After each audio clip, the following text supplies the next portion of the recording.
et il était attaquable quand même. La preuve, si on se retourne derrière, il y a des montagnes, ça veut dire que il est à mi-chemin entre le village et la crête. Alors il aurait pu le faire en crête, mais si on est en crête, on ne voit pas ce qui se passe en bas non plus. Voilà. Il y en a des dilemmes, hein, quand il faut s'adapter au relief et au dénivelé. Parce que ça, il a su le faire. De retour dans les ruelles de Villefranche, on fait de drôles de rencontres. Ici, les sorcières, les brocheuses comme on les appelle, sont bienveillantes. La tradition veut qu'on en offre pour éloigner le mauvais œil. Dans cette boutique, on les fabrique de manière artisanale, parfois à la demande. Souvent, on m'amène un morceau de robe de mariée pour que je fasse la sorcière dans la robe de mariée. Parce que comme c'est une protection, ça c'est souvent. Et puis sinon, pour les enfants, ça protège des cauchemars. Il suffit que l'enfant donne un prénom à sa sorcière. S'il fait un mauvais rêve, il appelle sa sorcière et elle vient chercher le mauvais rêve. Après les hauteurs, on rejoint les profondeurs.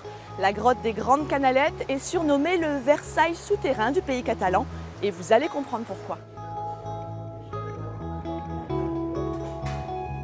Jérôme, si j'ai bien compris, vous connaissez bien cette grotte. Est-ce que vous pouvez nous la présenter ? Cette grotte, déjà, elle a été découverte en 1950, quand ils ont creusé un canal d'arrosage à flanc de montagne. Et au fur et à mesure des années, on en a découvert un peu plus, jusqu'à arriver à quasiment 30 km à l'heure actuelle. 26 km et demi qui ont été topographiés. Et là, on est dans quelle salle exactement ? Qu'est-ce qu'on peut y voir ? Alors ici, on est dans une des plus belles salles de la grotte, qui est la salle de la nef. On peut voir une multitude de concrétions. Des concrétions, j'entends par ça des stalactites qui tombent, des stalagmites qui montent, des colonnes. Sur les parois, vous avez derrière moi des draperies. Et précisément au-dessus de nous, on peut voir une multitude d'excentriques, c'est-à-dire des formations qui ne poussent pas par la gravité que vers le bas, mais qui peuvent aller à l'horizontale ou remonter, qui poussent dans tous les sens. On n'a pas toutes les explications.